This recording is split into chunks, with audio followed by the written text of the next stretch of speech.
for being here for the show tonight. Thank you for buying tickets and supporting not only live art, but learning in our community. Is this on now? Did I turn it down too far? No. Good. That's better. Awesome. Hi, my name's Dion. Arnold. I'm a stand-up comedian. This is a show that I created about my grandmother because she passed over. And this is the title that I chose for it. Well, how I killed my man. The title that I went with. And Winnipeg made me regret it. I did the Winnipeg Fringe this year, and I had people come to my show, loved the show, and upon leaving it, were like, hey, thank you, that was an amazing show. We just want to let you know some of our friends didn't come to it, and we almost didn't come to it because it was too scary. They thought the title was too scary.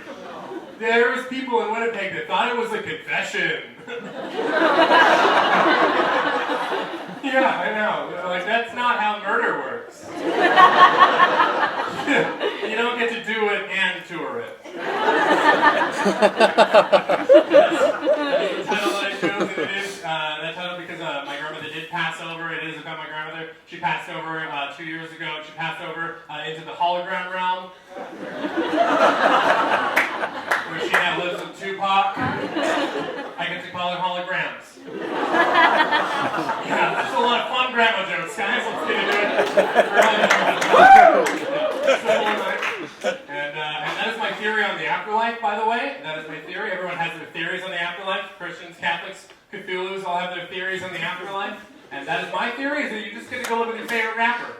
That's my afterlife. Anyone here have a favorite rapper? I got none. You got none? That's called purgatory. Figure one out. Does anyone have a favorite rapper? Andre 3000. Boom. Great. Fantastic. Eternity with that guy would drive me insane. Anybody else have a favorite rapper? Logic. Logic? Biggie? Yeah, Salt-N-Pepa Forever. Heck yeah. That sounds great. My grandma had it figured out. She had a favorite rapper. You just went like that. Yep. That sounds about right. My grandmother had a favorite rapper, and that was Tupac. If you don't know who Tupac is, he's a rapper. He's also a thug. He's also a hologram. And for that last reason, he's my grandmother's roommate. I think that's really cute. That's kind of nice, and it kind of makes me want to go visit her now more than ever. You know? Holograms, obviously not the name that I've had for my grandmother my whole life. Quite a recent development. Growing up, I had a very different name for her. Growing up, I called her Jeans. That was my name for my grandma. I will admit, I'll tell you this, it does not have Latin roots. I don't know where it comes from. It's just that I think it comes out of severe jealousy, actually. Because when I was growing up in my school, every other kid in my school had like a cool ethnic grandma name. Like they had like a Baba, or a Nona, or a Teta, or an Oma, or an Emma, or a Grangi, or a Babushka, or a Yaya, a Ling Ling. Did anyone else have anything cool like that? You had a Nana? You know, like Nana and a Boo Boo, more like. I'm so jealous of those kids. That's so cool for you. I was always jealous of these kids that had these cool names for their grandmothers, and so as a jealous child, I started calling her Jeans. There's even one kid in my class that had a Kukuwahine. Yeah, Kukuwahine sounds like a ride at Space Mountain. That's so much fun. It's Hawaiian. And bullshit. Yeah, because I grew up in rural Alberta. You call bullshit on your Kukuwahine right now. I'll leave that for a second. So I started calling my grandmother a Jeans because fuck your nona. I'm proud of it now. Very jealous child, and then Jeans quickly turned into Jeans and cruising. You know? She was just always cruising, you know? She's a hustler. She lives with Tupac now. My grandmother had this amazing pace of life. She just did so much with her life. It was absolutely incredible. Like, she was that kind of person that if you, in her 90s, she still played bowling and bocce and bridge every single day. Yeah, she did the crossword every single morning. She went to church once a week. so we can see where her loyalties lie.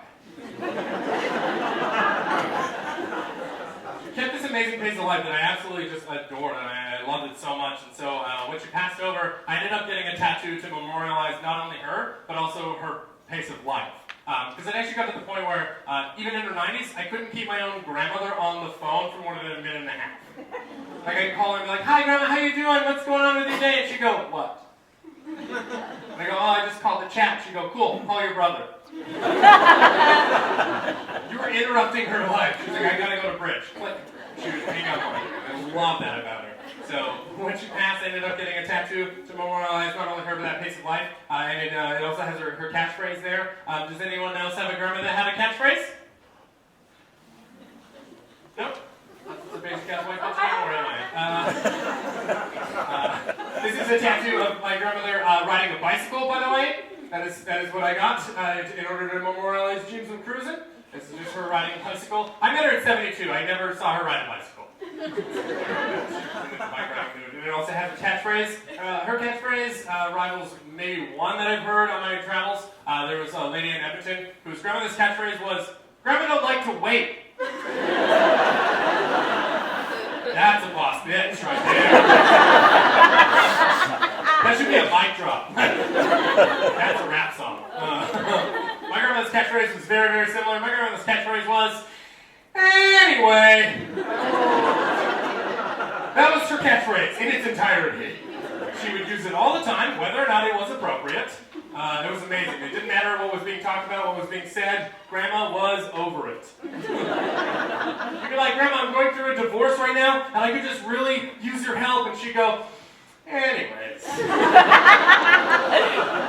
I'm 90. Bye." Wander off. She wasn't trying to tell you that your problem didn't mean something. She was just kind of trying to say, "Hey, you know that problem that you're facing right now? It seems like the hardest thing you've ever had to deal with in your life? Well, guess what? It is, and you'll get through it. And I've dealt with it 4 times. I'm not doing it again." I love that about her. And so what I'm here to do tonight is I want to tell you where Anyways came from and where Anyways led to. And in order to do that, I'm going to start where I think stories are supposed to start, at the beginning. It's a very simple concept. Most movies can't figure out. So moving back, before she's 96, before I meet her at 72, my grandmother is in fact a baby! Yeah, 0 years old, she was a baby for 72 years. It's a very rare condition. She was born in Bangor, Saskatchewan, a small farming community in the center of this country. And is someone here from Bangor? Milford, yeah. It's 4 hours down the road, but they're side by side. I'm all Saskatchewan. And, that being the case, my grandmother's first car growing up is a John Deere tractor. Yeah. Does anyone here know how to drive a tractor? A couple people. Does everyone else know how to slam a bottle of Jack Daniels? Yeah. You all know how to drive a tractor. It's not hard. To be drunk enough to try. The other thing that I like to do growing up is I like to go skiing, but it's Saskatchewan, the downhill team's not doing so hot, so it's cross-country skiing. And my grandmother's a very extra person. She loves to get everything into her life that she possibly can, and she doesn't just like doing one thing at a time. So every time they go cross-country skiing, Grandma suggests, "Hey, why don't we go cross-country skiing naked?" I don't know if you guys remember the 40s, that's nudity in the 40s. And at 26, my grandmother ended up meeting and marrying my grandfather, probably in the same day. It was the 40s. We called him Jeep because he was a big boy, he was a Wrangler, you know? Stocky lad.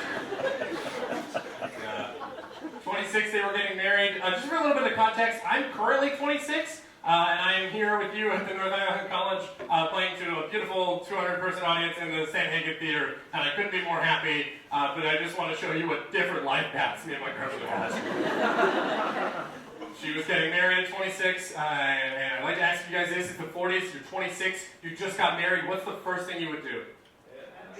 That's right, have a baby! Yeah, she had a baby. What's the second thing you would do? That's right, more babies! More babies. That one's not theirs, it's a neighbor kid. That's way too much hair for our family. That's young Elvis. He lived down the street. Just came by for a little nose pick and a photo op.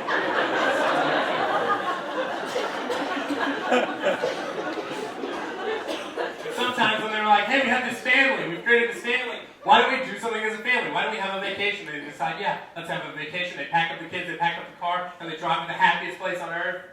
That's right, a lake. This is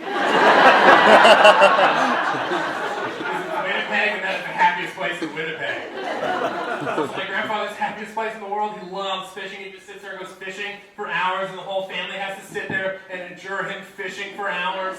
They just go, Grandpa, this is boring. Dad, this is boring. We don't want to be here. Can we go home? And eventually he gives in because he goes, I have a better idea of what I could be doing at home. They go back home, and he just keeps having more kids. That's his big idea. He says, hey, why don't we just keep having more kids? I like that. And eventually they go, this is enough kids. We've had enough kids. Let's switch it up. Let's do something different. And they switch it up and they have a dog instead.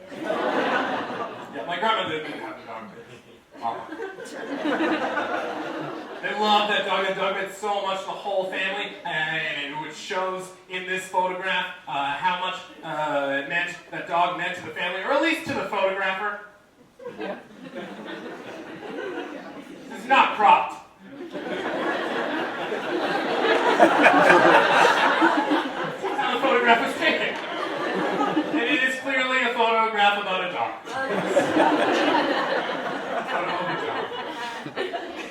Eventually that dog passed, and it left a large hole in their hearts and in their family, and the family got together and said, hey, how are we going to fill this void that this dog has left? My grandfather stood there and went, I have an idea. And they just kept having more kids. More kids, and they even adopted the neighbor kids to add to the family. My grandmother in the end had an entire fleet of children. I love this photograph because I got it off the internet and you believed it. My grandma in the end had 6 kids.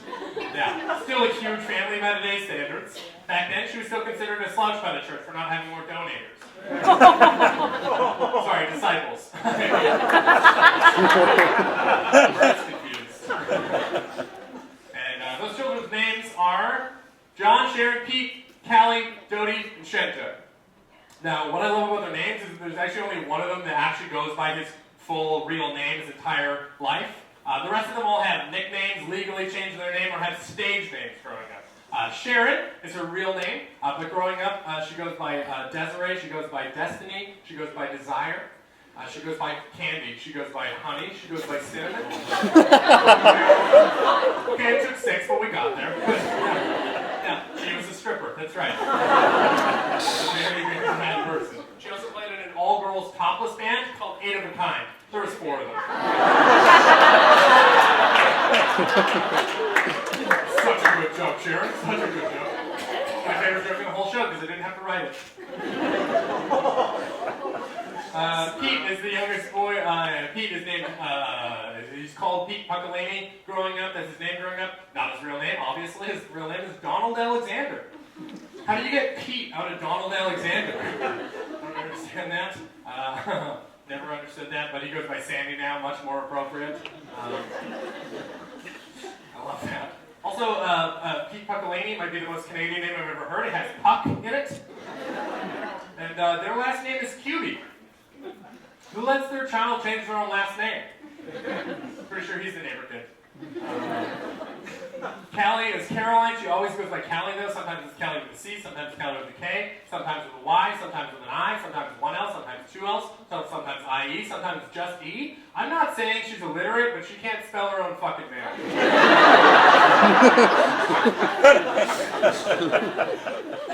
John is the oldest boy, and John is named John. He is always John. His entire life, he always goes by John. The only problem with that is that he is named John after his father, John. Which means there are now 2 Johns in the family, and he's the only one that should have a nickname. He doesn't. They have to give the nickname to one of them to distinguish between the 2 when they call them for dinner, and guess who gets the nickname? Their dad. Yeah. The father gets the nickname. Anyone want to take a guess at what might he have as a nickname? Senior would have been perfect. Yeah. Nope, not in my family. What do we have over here? Dad? Oh, yeah, so kind. Nope. Formal family, names only. Anybody else? Dick. Sorry? Dick. Dick? Why not? Called my dad that plenty. Yeah. All of those would have been good. John, Johnny, John Sr. They went with Junior. That's what they did. Yeah. They called their dad Junior, which I absolutely love. Because that means that kid came out, usurped his father's name, looked him in the eye, said, "Hi, I am now John. You are now called something else. You know what? You're called Junior. Tut-tut, bye-bye." I love that. Shenta. Shenta is my mother. Shenta is the name that I've always known her as. She's always been Shenta in my life. Obviously, that's not her real name. Her real name is Patsy, Patricia. Didn't like it. Too white trash for her, apparently. Patricia Lynn, hyphenated Lynn's, always white trash. Sorry if you're in here, Cable River, my bad.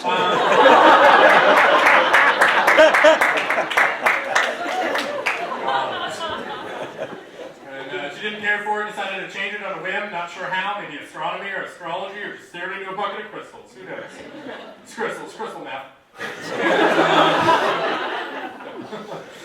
She never bothered to tell us her real name. I didn't learn my mother's real name until I was 10 years old. My brother didn't learn it until he was 6. Never bothered to tell us her real name, because what if they find me? You know? The family I come from. And Dodie is the youngest of the 6. She's the baby by about 5 years. Dodie being the youngest of 6 and the youngest by about 5 years. Dodie is named Dorothy Ann. She later goes by Dion, but growing up she's called Dodie. She goes by Dodie, and I think it's because everyone doted on Dodie. Everyone did everything for Dodie. To the point, because she's the baby, it gets to the point where she realizes that everyone will anticipate and supply her with her needs before she ever has to say anything, and she realizes that this life of luxury is available to her, and she decides, I don't have to talk, I'm not going to. And she does it for years, speak a word. When she's 4 and 5, family friends will come around and be like, "Hi, I've known you guys forever. That one's 4, and I've never heard it. Does it know how to? Is it broken?" And the whole family, instead of explaining that they have coddled this child into the point that it doesn't feel the need to talk, it's way funner and way easier for them to just shrug it off and prank their friends and go, "Oh yeah, that one. Cursed by a witch."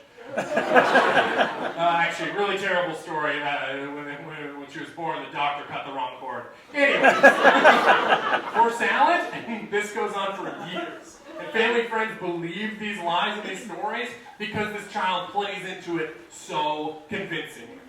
And it's not until she's in the public school system for a couple of years, she's about 8 or 9 years old, and the public school system isn't coddling her in that same way. She's having to answer questions in class. She's starting to use the language that she's known this whole time.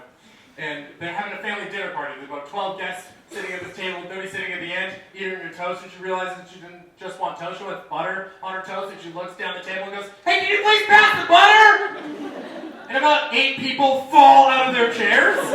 Being like, "Oh my God, it's a miracle. Your little sister spoke. She grew a tongue. The curse has been lifted." And the whole family just goes, "Fuck, are you gullible?" That's my family. Those are the people that I was raised by. Those are the children that my grandma had the pleasure of raising. And I'm pretty sure it's those children that made my grandmother's catchphrase. Anyways. If it surprises no one to learn, Dodie, the child that never likes to talk, actually grows up to be an interpretive dancer. I'm not joking. I'm not making that up. She'll be dancing with she just this past month danced with the Winnipeg Interpretive Dance Troupe, and she's so good at charades. When she's about 12, 13 years old, she's having this dance recital in this beautiful gymnasium. And the whole family goes out to support. James, the Jeep, the other 5 kids, they all sit in the front row. They're all excited to watch their sister and their daughter dance and so ready to support. But showtime is 4 o'clock, and showtime comes and goes. Nothing happens. Lights fully up. Curtains fully drawn. No one on stage. And my grandmother's not a super impatient person, but she likes when things start and ends on time. Because starting and ending on time is the only way that you get bocce and bridge and bowling in every school. So the fact that it hadn't started on time was freaking her out and worrying her because it meant that it wasn't going to end on time and she might be late for bowling, she might miss bridge, and you do not get to mess with bridge with my grandmother. And so the fact that it wasn't started, she was getting very nervous. She's starting to rattle her fingernails on the armrest of the seat, and then nothing's happening. 15 minutes go by, nothing happens. She's no longer rattling. She's looking for the bolts to undo it and take the chair with her. She's done. She's out. Finally, another 15 minutes pass, and finally the lights come down. She goes, okay, it's going to be fine. I'm going to be late for bowling, but I won't miss bridge. It'll be fine. It's going to be okay. And still nothing happens. Another 15 minutes go by, dead silent. She's rattling away, just going, this is my fault. I should only ever had 5. This is my fault. And finally, the curtains part. She goes, it's going to be okay. Fine, I'll miss bowling, but I won't miss bridge. It's going to be fine. And still, nothing happens. My grandmother, not willing to even be late for bridge, just leans back in her chair and goes, hey, we're ready! Yeah, yell at a 12-year-old, guys. How do you feel about that? Appropriate? Is that an appropriate thing to do? I don't know, but if anyone feels like that at any point in the show, please feel free to do what my grandmother should have done. Just go. Not that important. Don't miss bridge for this, okay? My grandmother loved bridge. That was the big thing. You could get in the way of a lot of things, but not bridge. My grandmother loved bridge. All forms of bridge were good bridge to her. And bridge is her favorite. All forms. Jeff Bridge. Lloyd Bridge. Real bridges. She was the queen of bridge. She was so good at bridge and cards in general. It was amazing. I used to call her up when she was living in an old folks home and go, hey, Grandma, how was bridge today? And she'd go, oh, I lost on purpose. They hate me when I win all the time. Oh, good, you're 94, you finally learn how to make friends. Oh, man. It got to the point where she was so good at cards no matter what that two of my cousins started playing online poker, and they actually won their college tuitions 2 years in a row. And we went, oh, yeah, cool, you think you're hot shit? Why don't you try playing Grandma? She cleaned them out in 5 minutes. They were like, oh, how can we weaponize Grandma? Everyone tried to buy her Mac that year. My grandmother not only is super sharp at this age, even at 90, she was still always the epicenter of our family. She was the matriarch, she was the alpha through and through no matter what. If there was an event going on, if there was a family gathering, you were expected, your family.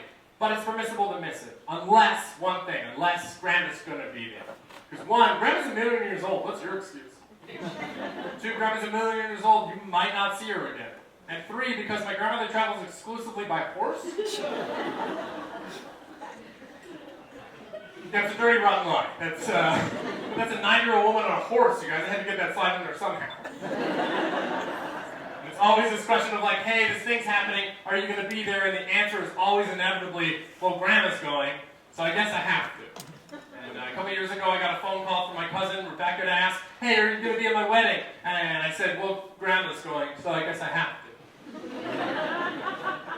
Also, it's in the same city that I live, so be able to make that. And it was amazing. My grandmother flew out for this wedding. She hadn't flown in about 5 years. She was 95 years old when she flew out. Hadn't flown in 5 years, and it meant so much to the entire family to have her at this wedding. And she was beaming the entire time. She was so happy to get to be there, and we were so happy to have her there. And she ran up and down the aisle in perfect Joyce Skippy fashion, met every single person, took a photo with everyone she could. She signed the guest book, and no matter what, if she had a conversation with a person, she could remember their name for the rest of her life.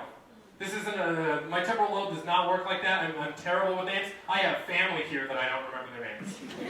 Yeah, that's how bad I am with it. But my grandmother, after one conversation, would remember your name at 95 years old, and I think that's amazing.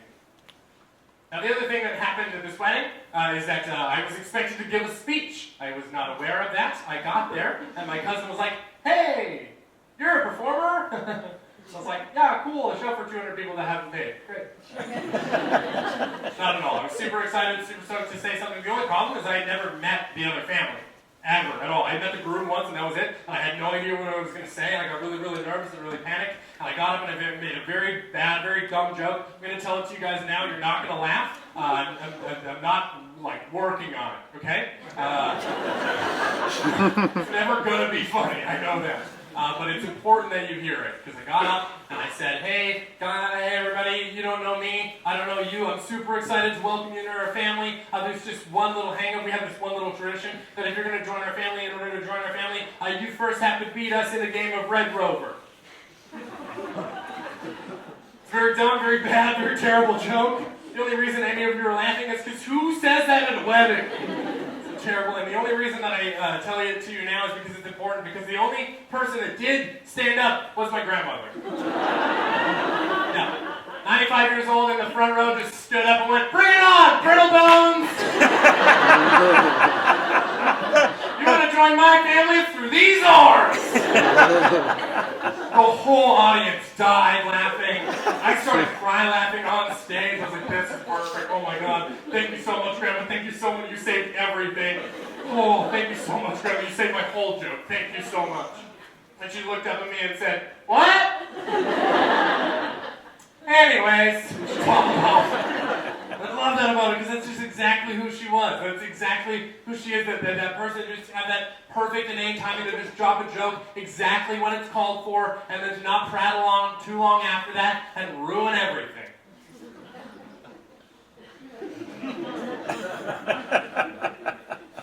Anyways, moving back a couple of years, in 1996, we lost my grandfather. He was 76 when he passed. My grandmother at the time was 77. I, at the time, was 5, so I think I have the most authority to tell this story. I remember being a 5-year-old child at this funeral and not really understanding what was going on. I didn't understand love. I didn't understand death. I didn't understand my grandmother even. I'm 26 now. I still don't claim to know what love is. If you ask me in this very moment, right now, what is love? Baby, don't hurt me. Don't hurt me. No more. No more. If you ask me right now, how do you feel about love? I'd be like, oh, I'm going to live in a van forever. No, I'm more comfortable with death, actually. But as a 5-year-old child at this funeral, I didn't understand what was going on. I didn't understand love or death or my grandmother. And all I really knew of love was this very bad Romeo and Juliet complex of like, love trumps the grave and that marriage is forever. That's all I knew about marriage, is that marriage is forever and love trumps the grave. And all I can think standing there with my grandfather in the hole and my grandmother standing there is that they're going to want to be together forever. And that only means one thing. And I think that within the day or within the week or within the hour, my grandmother will die of a broken heart. And I believed that. Because I was 5. They didn't understand love or death or my grandmother at all. You people in this very moment have a better understanding of who my grandmother was than I, as a 5-year-old child, did at that funeral, because I was at that funeral. Didn't even clock the fact that she was standing there going, "I have bridge." These eulogies are too long. It's amazing. It's very much how she was. She was always of that mindset of life is never always all good or always all bad. We're always going to have ups. We're always going to have downs. We're always going to lose people, and new people will come into our lives. But no matter what, life is always all. Anyways, it's also 50 years of marriage. Has anyone here ever been married for 50 years? Couple people? I love getting to ask this question. How do you feel about that? Anyways.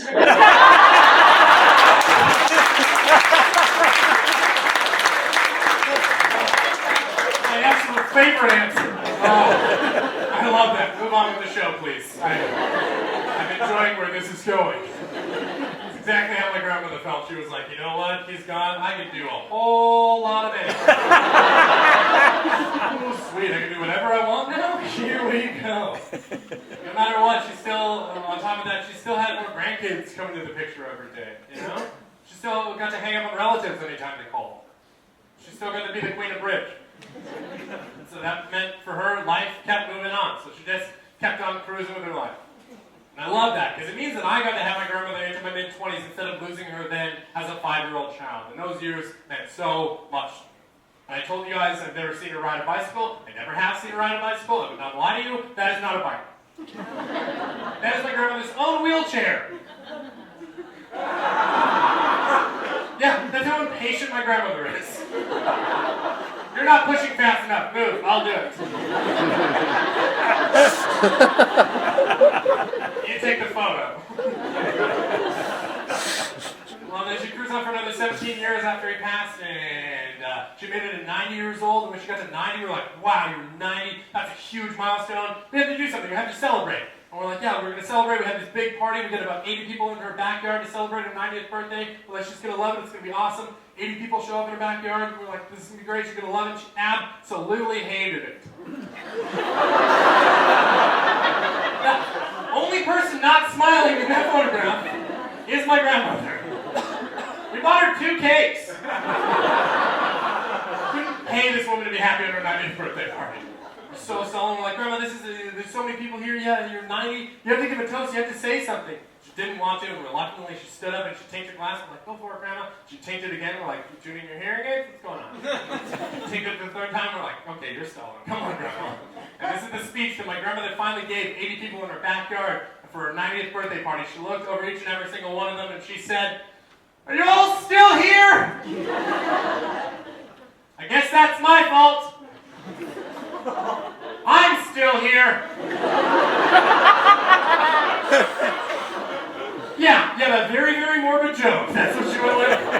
Very morbid joke, but a lot of denture and very tongue-in-cheek, too much denture. It was very funny, we all laughed. I kind of thought about it, I was like, whoa, what's up with Grandma? Like, it's a great joke, but what's underlying there? Why does she feel like that? And I started to think about it, and I started to do a little bit of research, and I came across something that made sense for me. And I realized that, I looked it up and I found out that in 1921, when my grandmother was born, life expectancy is 60. She only ever expected to make it to 60 years old. And this is a woman that likes when things start on time and end on time. Here she is at 90 going, what happened? I don't understand what happened. Why did they put in 150%? What's this about? I'm my God's greatest employee. Does it count as tax? Let's go. I don't understand. It becomes that for the next 6 years, all of these jokes become quite morbid and very, very funny. For the next 6 years, the most common joke to hear out of my grandmother is, what's gonna kill me? That's her favorite joke, and it's my favorite. I think it's hilarious. Her favorite way to do it was like dead silent room, rocking chair, newspaper in hand. Just stop rocking, drop one corner of the newspaper, look at you and go, hey, what's gonna kill me? Your heart snaps every time. You're like, no, nothing's ever gonna kill you. You're gonna live forever. I love you. Please never die. She hates that answer. She just wants you to joke back with her and go, I don't know, how they killed the dinosaurs last time. You wanna go watch a meteor shower, Grandma?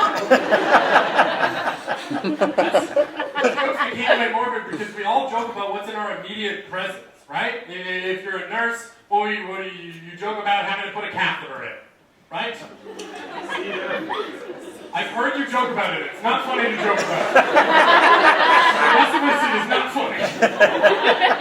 You joke about what's in your immediate presence. And for my grandmother, that was watching all of her friends pass away while she stood there with a brine water in hand going, I'm trying.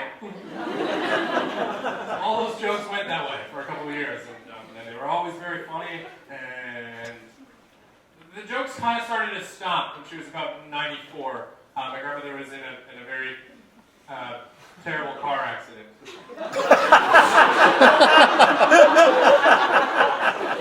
Yeah, that's her up there. She used to race Formula 1. You can tell it's her from the speech bubble.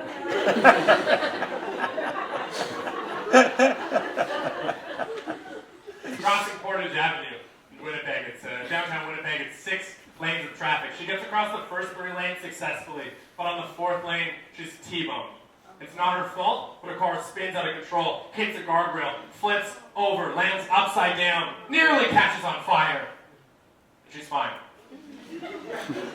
Walks away from it without a broken bone. Just completely unscathed.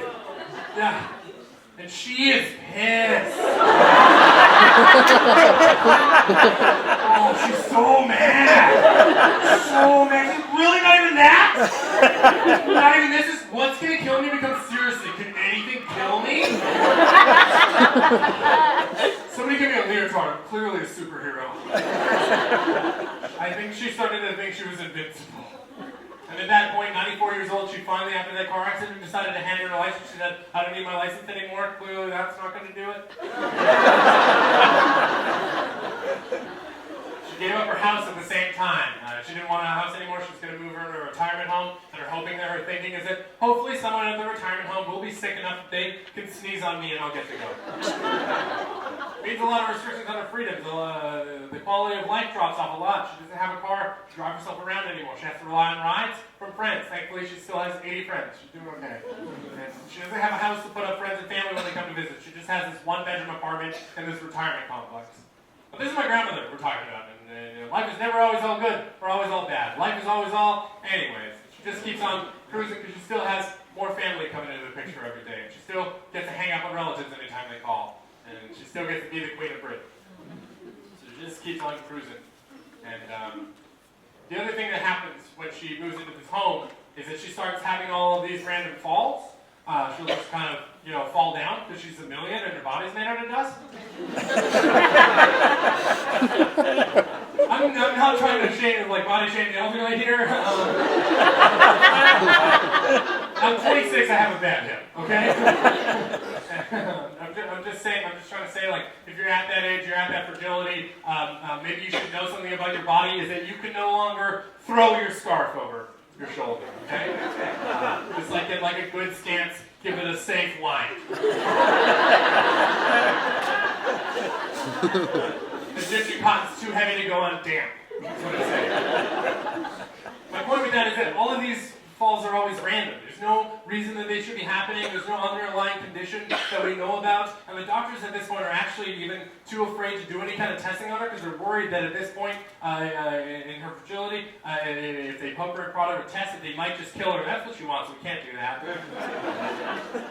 And so we never know why these falls are happening. And the big problem with them is that every time we get a call, we're worried that we might have just lost our grandmother in the middle of the night to some fall, and we would have never even got to say goodbye.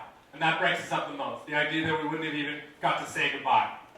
And one morning we got a call to let us know that she's actually been checked in the hospital. They're going to be running some tests.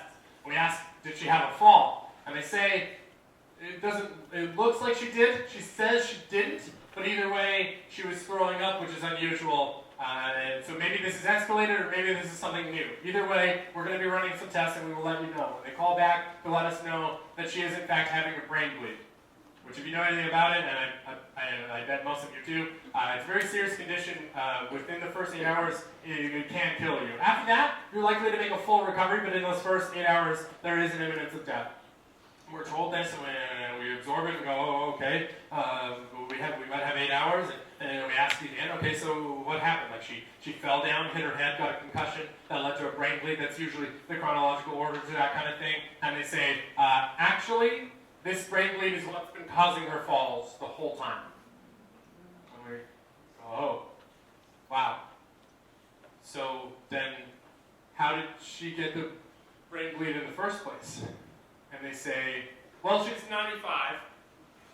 And we pause, because that's not a complete sentence.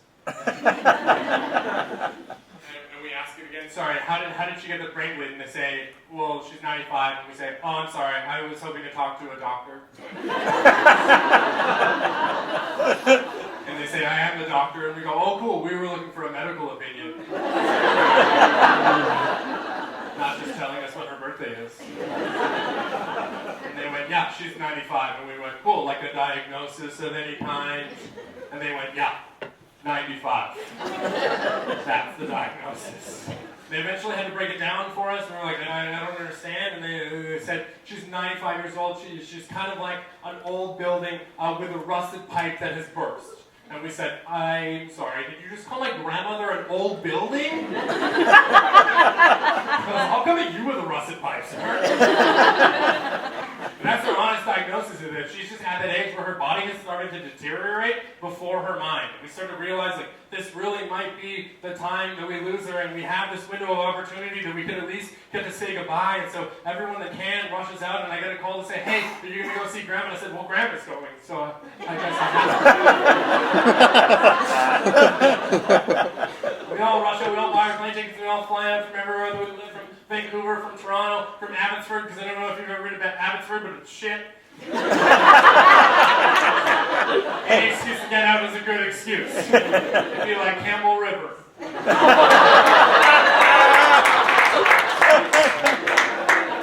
fine, I'm sure it's lovely, I have no idea. Hey, Ryan.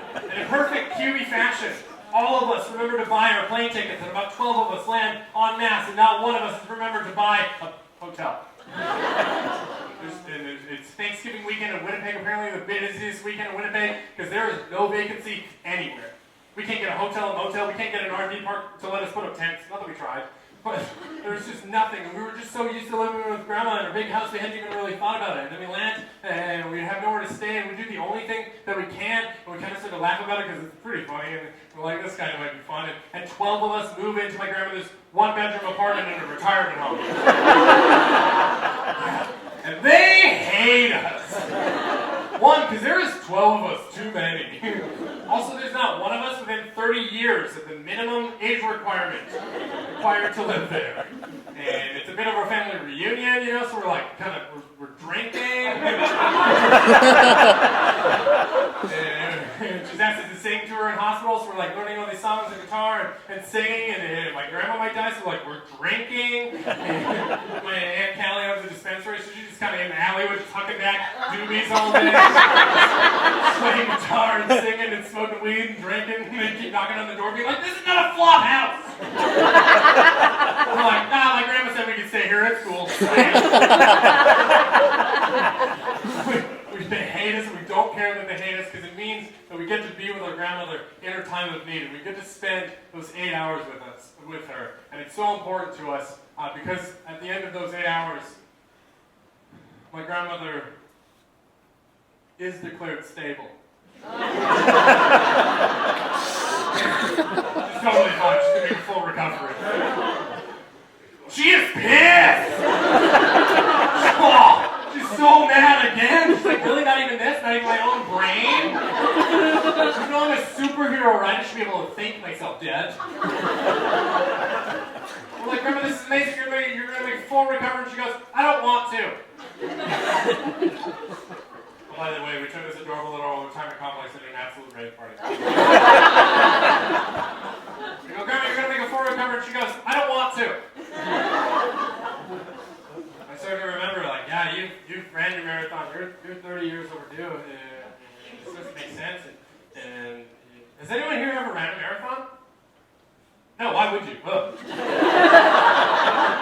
42 kilometers? That's how I started looking at life. That the life was a bit like a marathon. One, it's 42.5 kilometers. I'll never get there. Secondly, my grandma had done it twice.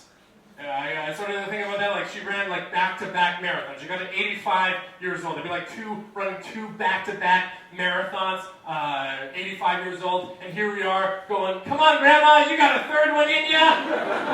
You got this! And she just went, fuck you. Let's see you do it. And we realized, okay, yeah, you're at the, yeah, I guess not. And this is actually the moment in the hospital when we go, you're going to make a full recovery. She goes, I don't want to. I want the maid. And we don't, at the time, know what that means. Don't understand. We look around, we're like, you're in a hospital. This is the cleanest place on earth. Really don't need a maid. We haven't totally destroyed the place. Oh my God. We were going to clean up. We learned from our grandmother what MAID is. And MAID here in Canada is something much, much different. MAID here in Canada is an acronym. And MAID here in Canada stands for, my, aren't I done yet?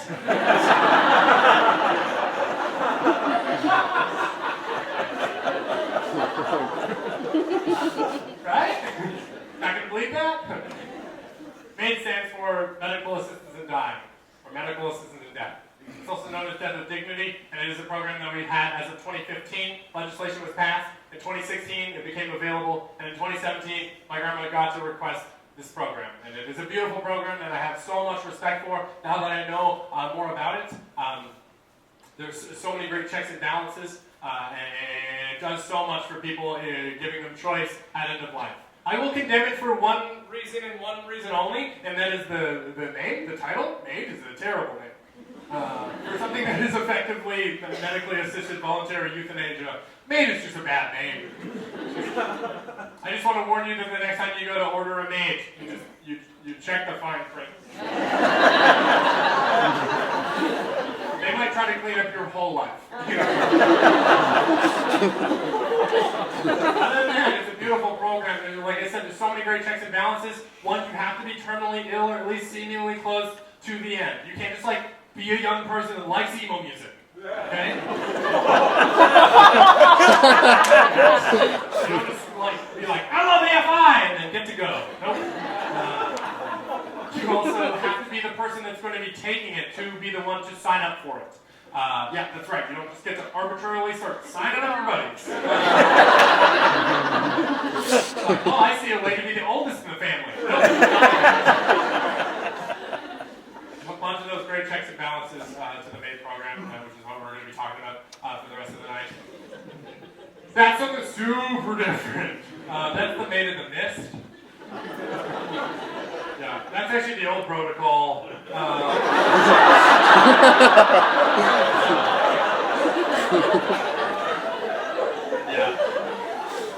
Yeah, that's how they used to do it. Just load up a boat full of old people. That's crazy.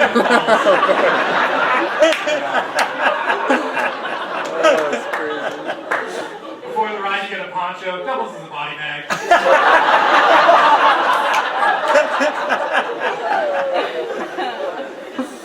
Fly doesn't run anymore. They're in a lot of trouble. But that is what we're talking about. Is the MAID program in a voluntary, medically assisted euthanasia or you really you wonder what's happening on the other side of that photo. Here's a fun fact about suicide.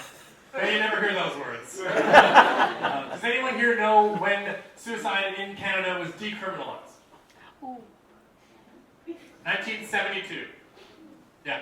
Great Britain did it in 61. Australia did it in 76, because fuck, are they behind the times? Yeah. Does anyone know what the punishment was for suicide prior to 1972 in this country? It's like a choir of it. Yeah. Death! It's so ironic, it has to be true. That was the honest punishment for suicide prior to 1972, was hanging. That's amazing. They could walk in, see you hanging, and be like, hey, you're not allowed. Well, now I'm in here.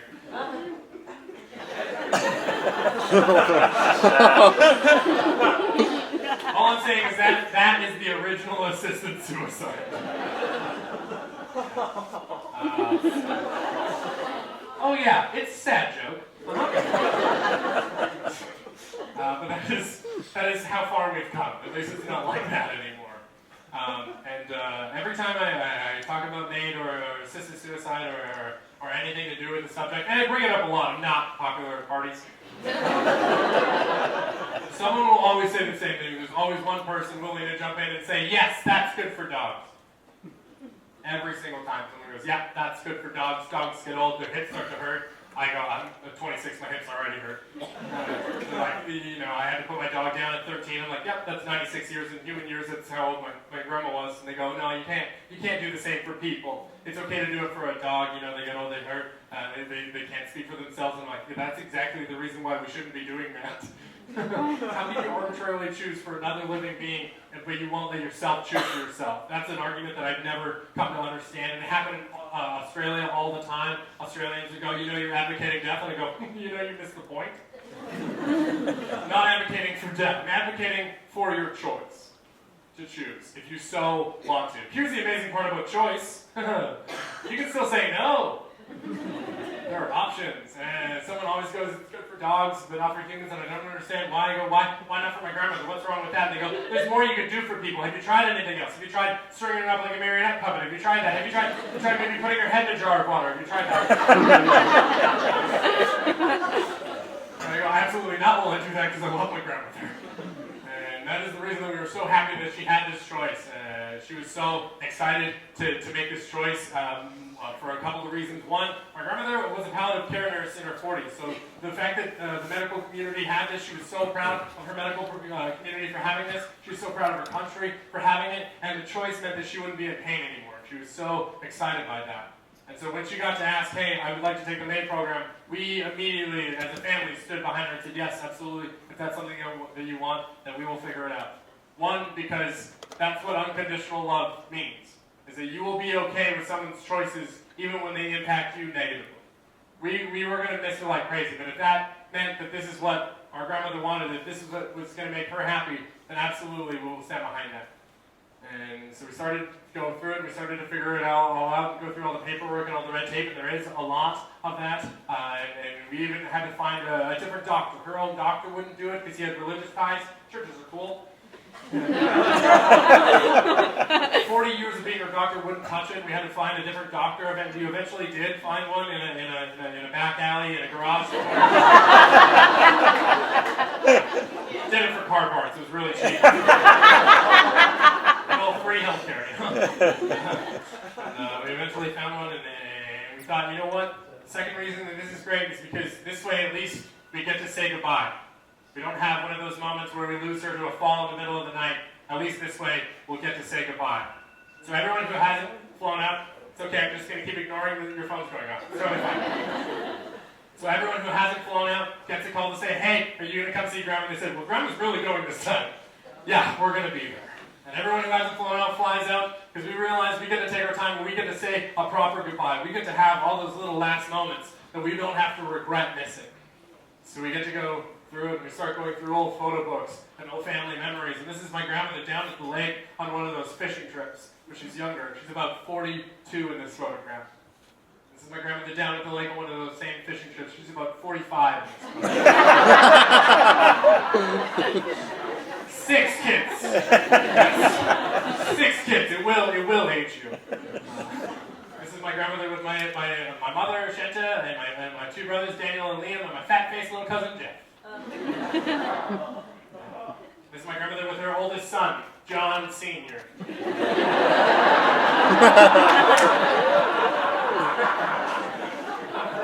He has always been that old. This is my grandmother on her 95th birthday party, and I use this photo, 1, because I don't have one of her on her 96th, and 2, because I love this photo.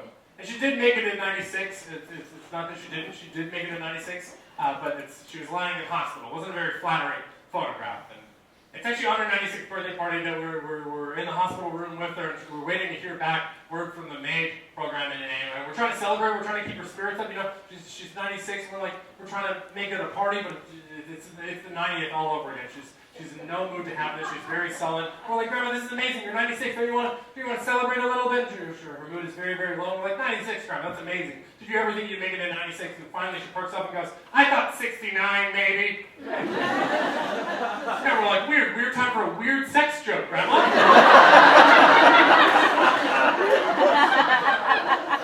You're 96. You're allowed to do whatever you want.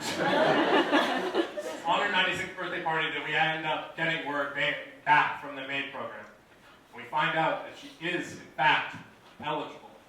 And we will be losing our grandmother within the next 2 weeks.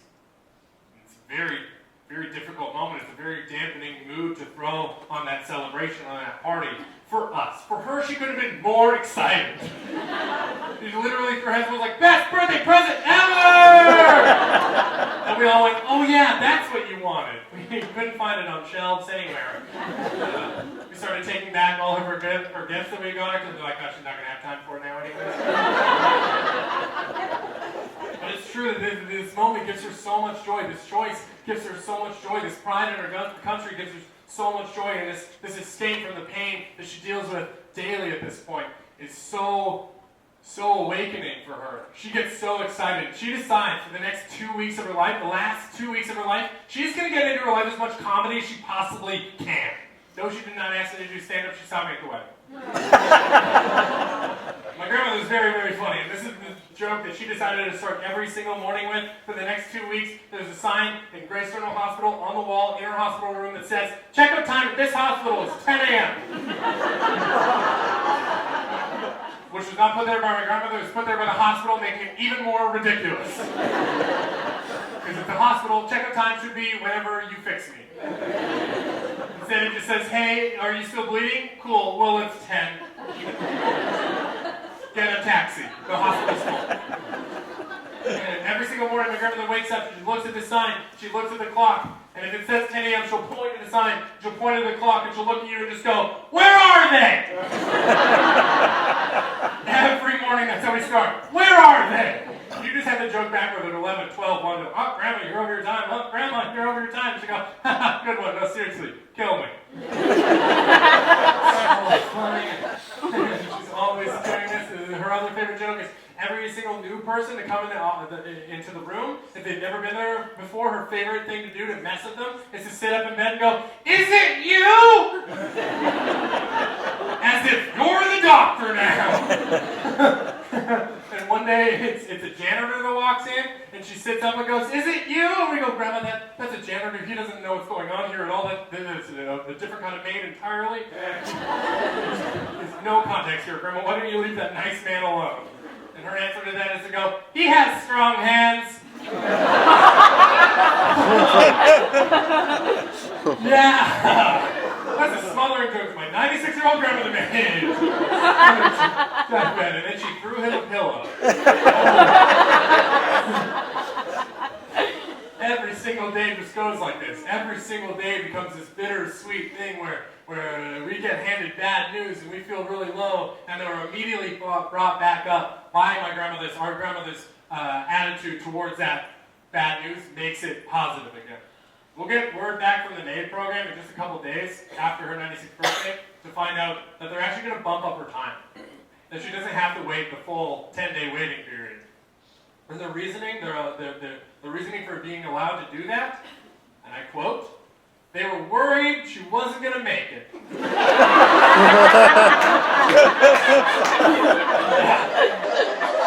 I'm worried. I'm not going to make it.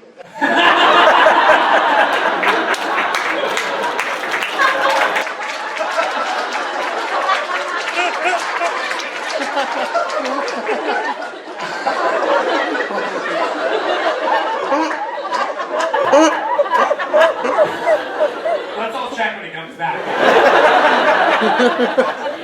I'm putting you to the task. You watch for the spot. That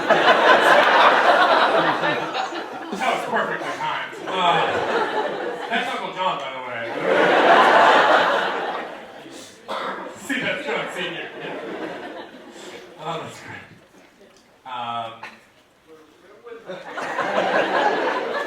Anyways. So every day becomes this bittersweet thing where the main program gets back to us and says, we're actually going to bump up her time. We're worried she's not going to make it. We all do it. You all did. We all laugh. We're like, so? Same. What's the big deal here, huh? Come on, Doc, just let it happen.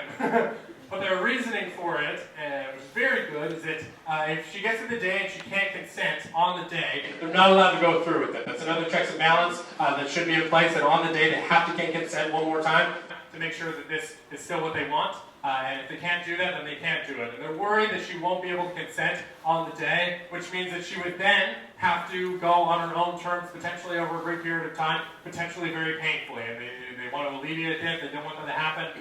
Or the other thing that could happen is she could get to the day, not be able to consent, and then actually have to recover to the point where she can consent, which I think we can all agree is way more ironic to have to sit in hospital going, I gotta get better, I gotta get better, I gotta get better, I gotta get so I can die.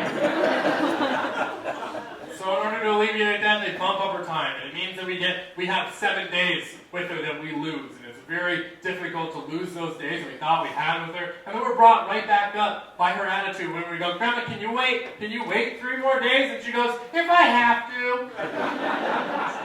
We go, you have to. She goes, can it be 2? We go, no, Grandma, it has to be 3. And she goes, be cooler if it was 2. Every day is this beautiful, bittersweet thing, and we're going to spend this time, but at the same time, we're losing her at the end of it, and everything's bittersweet. I don't know if you've ever had the displeasure of having to book a funeral. It's not a fun thing. Okay, it is a fun thing.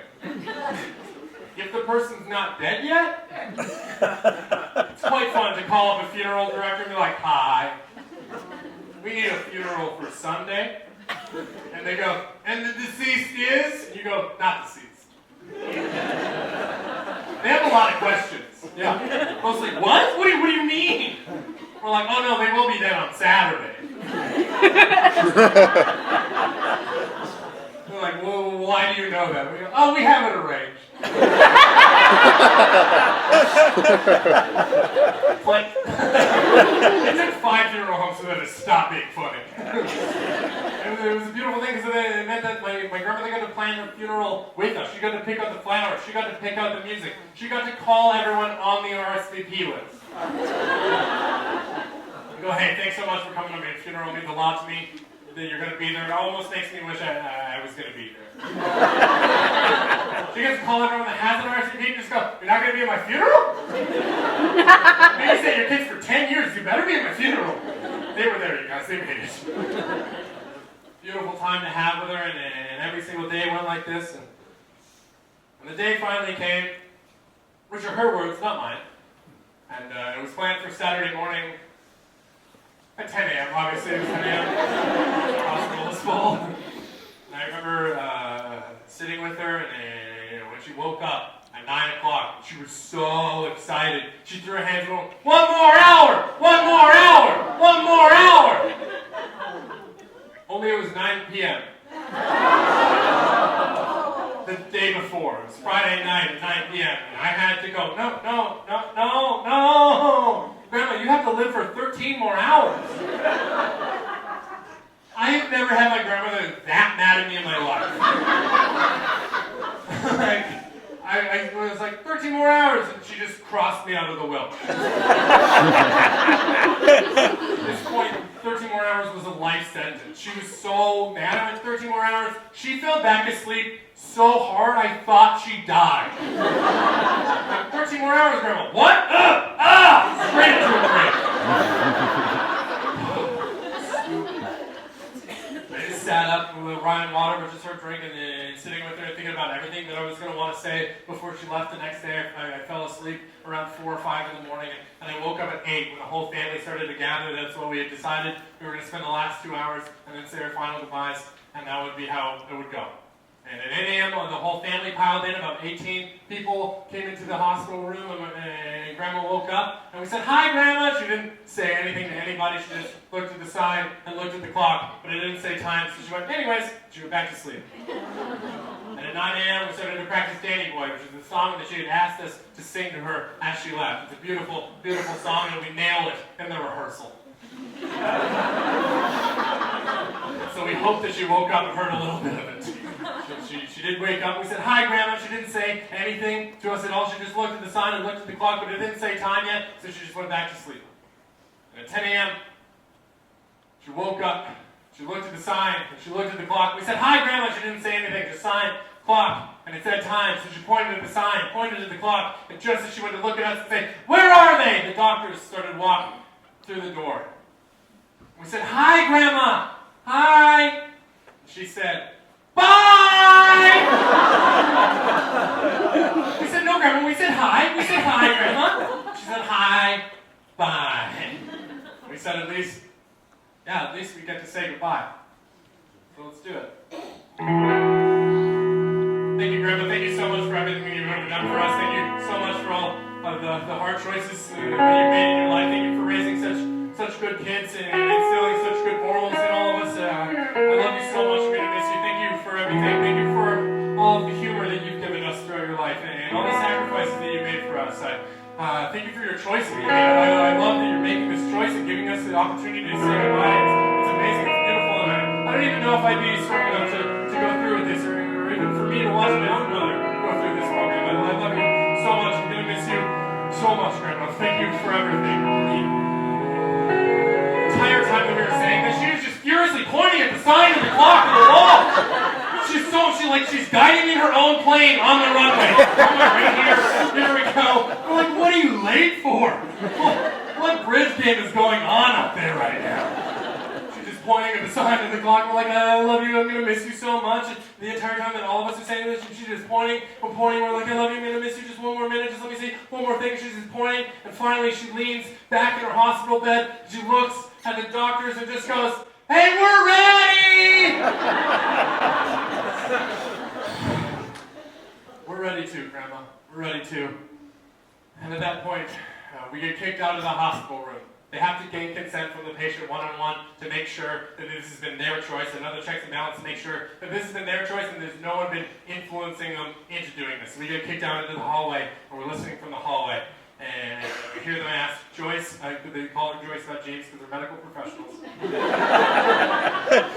Joyce, do you know why you're here today? And the answer has to be yes for them to go through with this. Joyce, do you know why you're here today? And we hear her answer, no. And again, our hearts are ripped from our chest. I don't understand. This is what she wanted. This is her choice. With somebody pressuring her into this, and we start looking around for a culprit. That's crazy. There isn't one. And we sort of get excited. We sort of go, oh, maybe she just got to this point. She just wants to stick around. It'd be great. Maybe we get to have her grandmother for one more hour, one more day, or one more week. I would love to have my grandmother for one more hour. I didn't need the emotional roller coaster, but it would be worth it for one more hour. And then we hear her correct herself, and she goes, no, I don't know why I'm still here. I asked you for this service 2 weeks ago. What is this service, an Earl's? I don't know why she blasted Earl's in that moment, but she did. It was amazing. We all started laughing, going, oh, Grandma just wants one more joke. Good. And our grandma, we laugh, because we hear the doctors even laughing. And they correct themselves, and they go, sorry, Joyce, I'm sorry, do you understand, Joyce, why we are here today, Joyce? Do you know why we're here today? She says, yes, because it's a beautiful day to die. Those are my grandmother's last words on earth. It's a beautiful day to die. Those are her last words. It's also a Die Hard quote.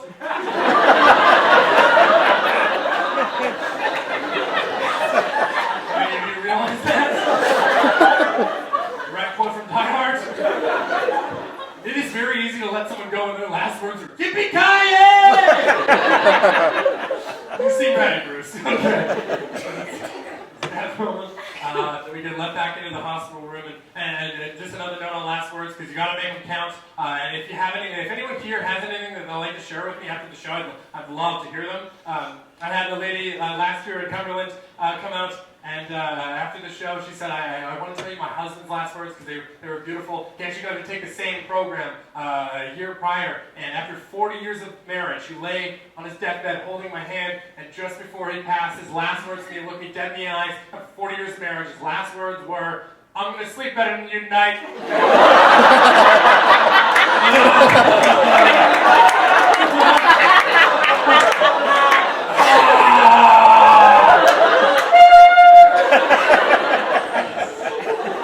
What an absolute dickhead. Nice one, buddy. Yeah, she's going to cry for weeks. Oh, guys, make them count. Make sure you make them count. That's awesome. I love that. My grandmother's equally beautiful to me. It's a beautiful day to die. And it's a dire quote. We're walking back into the room, and I'm slapping people on the arm going, Grandma's so funny. I love that. We get back into the room, and this is it. This is the moment that's going to happen. The doctors are ready. They're all set up.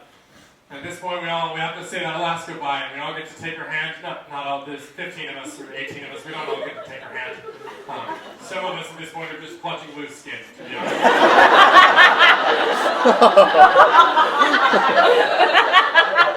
There is a lot.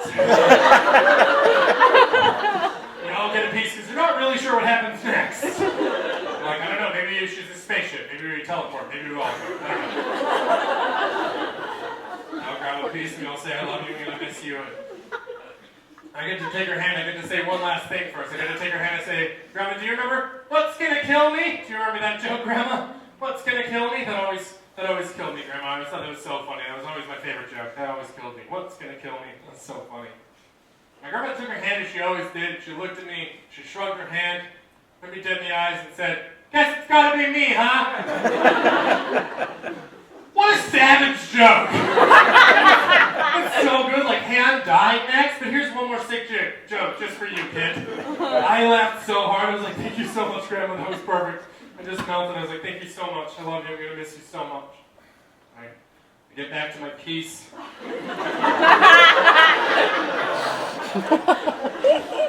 And I'll go around the circle and say, I love you, I'm gonna miss you. miss you. And then we started to sing Danny Boy to her. It's a beautiful, haunting song. Oh, Danny boy. We sound just like that. In the rehearsal. Showtime, not so much. That is because my family hits their notes like they hit their spouses. Oh my God. Not at all. Not even a little bit. No. My dad's pretty musical.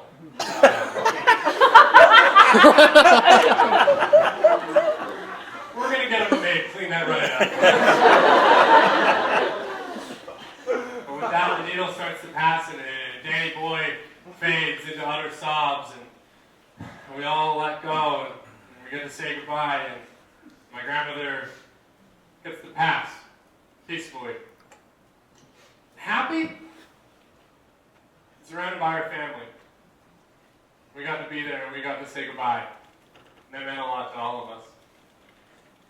Still meant that my grandmother, my glue to the family, my genes, was gone.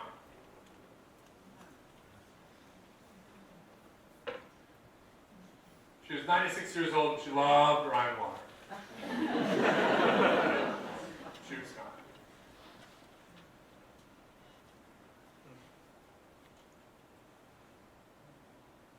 Anyways,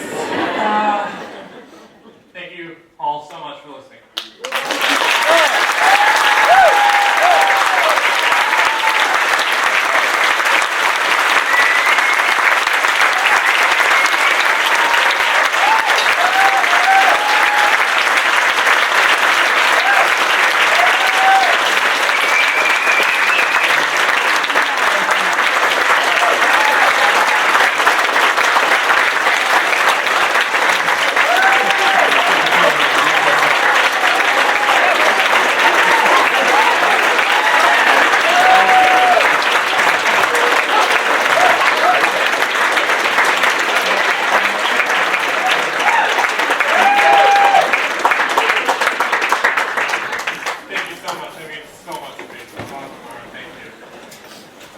You guys are amazing. I really appreciate getting to share my story with you and my grandmother's story, really, as it is. And it means so much to me to get to support this program and further the knowledge of the MAID program, because it is not widely known amongst Canadians even that we have this program. And the rest of the world definitely doesn't really know about it. And I would like to end the show. There is a brief epilogue, as I'm told there is, to life. That is one. I forgot to play this song.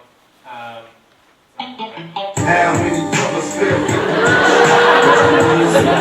There's a heaven for you. Be alive if I told you that I never thought of that. My niggas, you the last one. But life goes on. Anyways, the point is life goes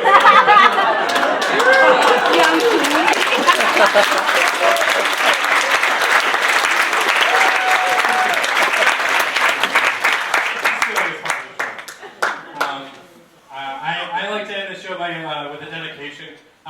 This show is dedicated to a man by the name of Jack's story, The Road to Mercy. A lot of people have asked why I dedicated to a living human being instead of my grandmother, who it's clearly about, and who's clearly passed. And I would say, well, one, she's had enough stage time, I think. The main character. And also because her story is a happy one because she was allowed that choice. That's the reason that I can make jokes about it. That's the reason we can have a show about it. That's the reason we can all laugh about it. It's because she had that choice for herself for this. And it meant that that was a happy story. Jack is not quite as fortunate. Jack is still living with Alzheimer's.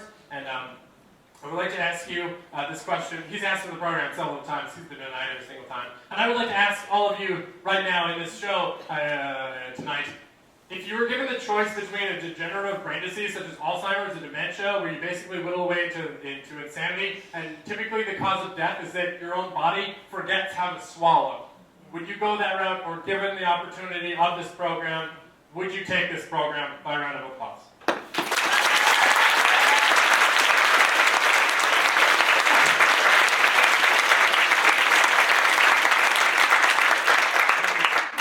fair to assume that response, given the nature of this audience. It's mostly nursing students, right? You're not allowed. Let that sink in. That's weird, hey? Even though this program is available to us here in this country, you're not allowed because I stipulated that it's a brain condition. If it's anything to do with your brain, if you have Alzheimer's or dementia, you're deemed incompetent to make choices for yourself. You're deemed insane, and you're not allowed to make that choice for yourself. And I think that's one stipulation, that's one checks and balances of the program that I would like to see open up to more people who are suffering. It's not even currently allowable in a living will to say, hey, upon getting this disease, I'm able to sound in mind of body and mind right now. Those aren't words. I'm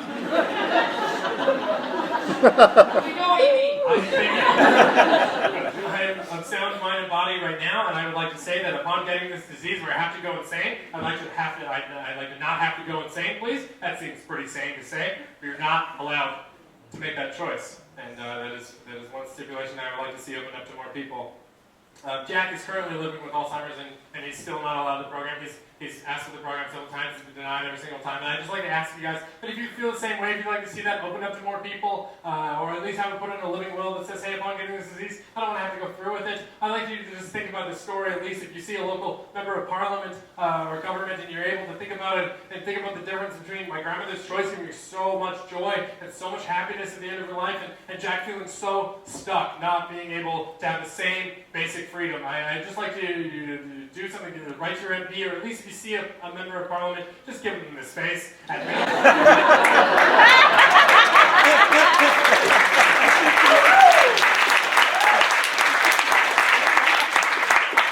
you need any more information on the program, please check out Definite Dignity on their website. And if you are a young person or an old person, whoever you are, check in with each other. Make sure you're doing okay. And if you're feeling like you're at risk, if you're feeling like you don't want to be here, please reach out. Call the helplines.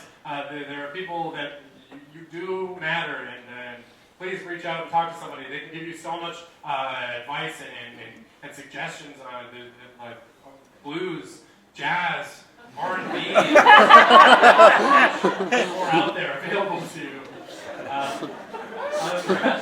Those are my social handles. I have, if you can follow me on Instagram and Facebook and that kind of thing, it actually really helps with my career, weirdly enough. Bookers look at those kind of numbers, and it actually does affect whether or not I get my next show. So if you could do that, that'd be awesome.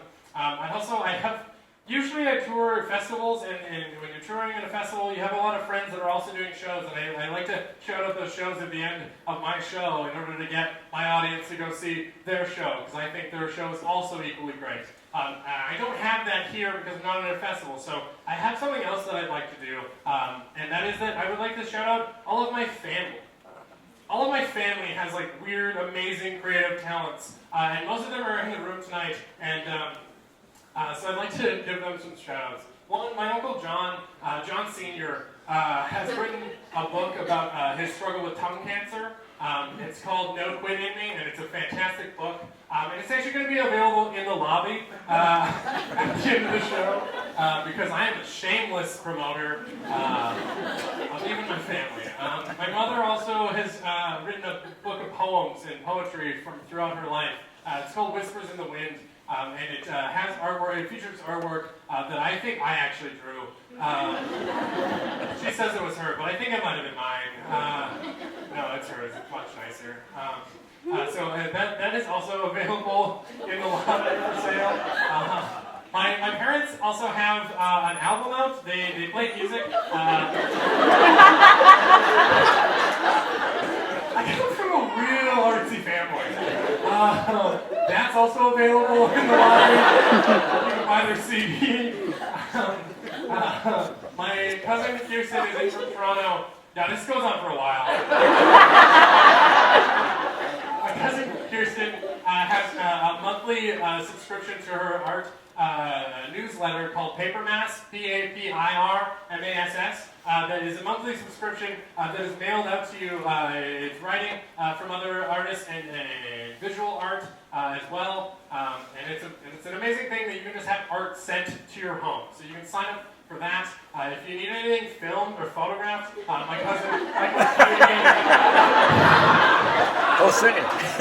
who is currently filming and taping this show for me right now. You can hit him up at Michael Cuby. Is that at michaelcuby.com? If you are a film director or producer of any kind, my cousin Kyle McRae does movie scoring and music, so you can hit him up for that. Drew is in from New York and he draws. You can get him stuff for you. Have I missed anybody?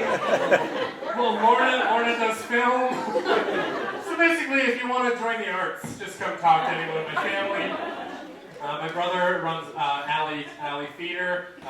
Okay, this is enough.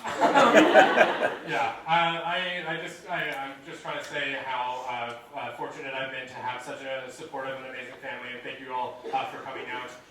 Thank you so much to my family for always being so supportive of what I do. This is crazy, and this is a really big show for me that this is going somewhere and this is working. So I really appreciate you guys all coming out. And Maria, I appreciate you the most for setting all of this up.